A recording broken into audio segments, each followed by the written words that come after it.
In today's Leeds news, Leeds United make an official approach for a striker, interest in an international midfielder, differing fortunes for Leeds United's loan players, and Leeds' youth side triumphs again.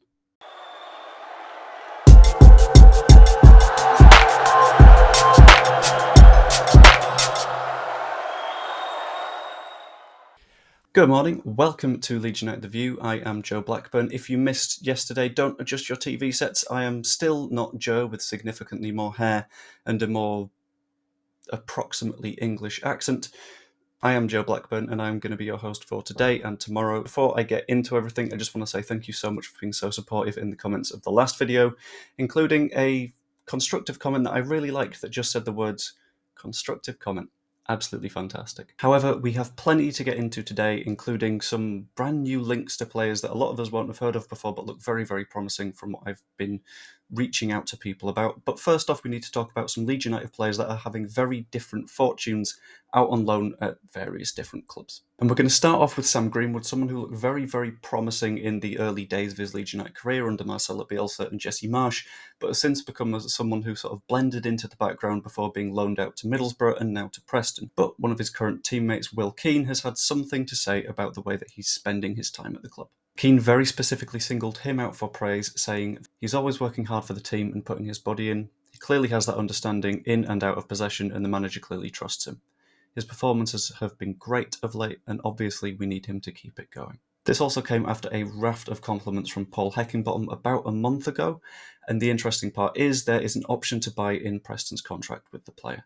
If you keep in mind that if he were to come back next summer, he'd only have a year left on his contract, it makes sense for that to be a permanent destination, and there's a general feeling that Sam Greenwood is absolutely pushing himself as hard as he can right now to make sure that he will have a permanent home by the end of next summer. Whether that's Preston or elsewhere, whether they do or don't exercise that clause, ultimately I don't see his future being at Leeds United, but I kind of wish him the best in finding somewhere to go that will be a more permanent home.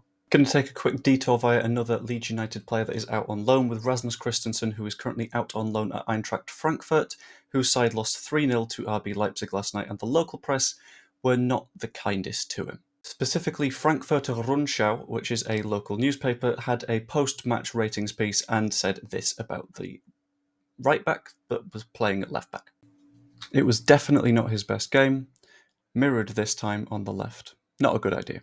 Couldn't keep up with Leipzig's pace, often saw the heels of his opponents, extremely weak, a bad day for the Dane. Now, I only specifically bring this one up because it directly relates to a story that we discussed yesterday where Leeds might be in a situation where they just sort of have to find a deal for Rasmus Christensen.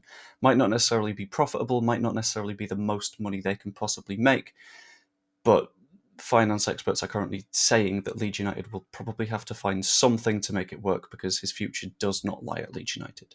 Anyway, moving on to the next story, which specifically focuses on Leeds United's youth sides, as our under-19s took on Bridlington's under-19s and ended up winning 3-1. A very nice performance, and I think there's a little bit of a further dive to make into what's going on with our youth sides. Specifically, because this was a quite odd match, it was technically between Leeds United College under-19s rather than an under-19 side directly. I thought I'd take a look into the players that were playing, and they include someone named Viktor Karadzov, who is a 16-year-old that we signed from Lokomotiv Plovdiv, I believe, in Poland last summer, and his performances have been excellent. It shows that we are trying to sign high-potential players, having scored 8 goals in his 6 matches at the side. It's a really good level of output, especially for that age, which is fairly late in the development cycle, and shows that he's someone that can potentially kick on and make it a little bit further. Similar for players like Pape Sarr, who scored 5 and 6. We're really investing quite hard in these young players at the moment, and it's sort of showing that we're doing the Man City thing of finding talent from all over the shop and signing them up when they are young, bringing them through the academy, so when it comes to it, they do come through as homegrown. This is quite important, and it shows what we were discussing yesterday, that the academy is something that we are continuing to build, even if it's not necessarily the big money signings like a Somerville, like a Stroke. It's setting a strong foundation for the years to come and ultimately putting us in the right direction for progress. And to progress, you need to make signings. and there have been some rumours around some fairly significant signings for Leeds United, including a prospective number 9, which we'll get into next. This specific story is around Israeli striker Dor Turgeman, who is a number 9, and he's had 13 goals and assists combined this season. Leeds United have reportedly made an official approach for him, as has been said on Sports 5 in Israel. I've talked with some of my colleagues in Israel, and they've said that it's a very, very reliable source. It's their biggest sports news website, so this isn't sort of pinch of salt stuff. This is very much a fairly big story going on. To specifically tell you a little bit more about the player themselves, I reached out to a sports journalist over in Israel, and they had this to say about Dor Turgeman. I think he's well within your budget. He's a good finisher in and outside of the box, but I don't think he's physical enough at the moment. Got a good dribble and knows how to move without the ball. He's much bigger, but not as strong as Manor is, specifically referring to Manor Solomon, a fellow Israeli attacking player. His agent, however, is very clearly pushing him towards a move, raising the fear that it could be a bit of agent talk. This included Joe Donoghue of the Yorkshire Evening Post saying that it could just be the agent trying to rile a little bit of interest. His agent said in an interview recently, "There is already a concrete offer for Dor Turgeman. The best scenario for all parties is a sale deal in January and a transfer in the summer. There is a concrete offer for Turgeman even today. That much I can say.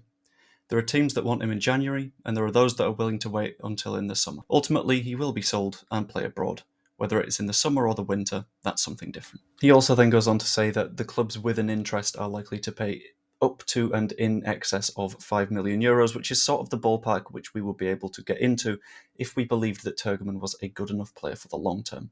By the looks of it, he very much is. He's still, I think, 21 years old with a lot of potential behind him, performing fairly well in a league that has a decent number of Champions League, Europa Conference League teams. Doing really well at his level, and I believe could genuinely push on for the future if we were to sign him, but time will tell, because you can't really tell with the 49ers when a move is going to be done until it's basically announced. Leeds are also reportedly interested in a central midfielder from Maccabi Haifa by the name of Mahmoud Jaber. However, he is more of a defensive midfield sort of profile, where if we were to look for someone, it sounds like that would be more of a number 10, someone that is able to attack, score goals, create goals. That's not really what Jaber does. As far as I can tell, he's scored like a dozen goals throughout his entire career, so it would be an odd signing for us to make. A few people have assumed that because one of the Israel links is agent talks, the other will probably be agent talks, but as far as I can tell, they are signed to different agencies, so that feels unlikely to be the case unless it's just weirdly synced up in a way. Ultimately, based on the sources from the articles themselves and the people that I've been talking to on the Israel side, it seems like there's significantly more in the Turgeman conversation than there is in the Jaber conversation, but again, it's a case of wait and see, because we've just started December. The January transfer hype will be ramping up as time goes on, so I guess we sort of see where these stories go. And that is all from today's Leeds United news. Daniel Farke is doing a presser later on today, so I guess we'll see if anything comes of that. Perhaps something around Ethan Ampadu, considering we're approaching the end of that 10-week time frame that was initially discussed. Once again, thank you for being so welcoming to the channel. It's really, really good to be here. Hope you have a fantastic day, and toodaloo. I will see you later.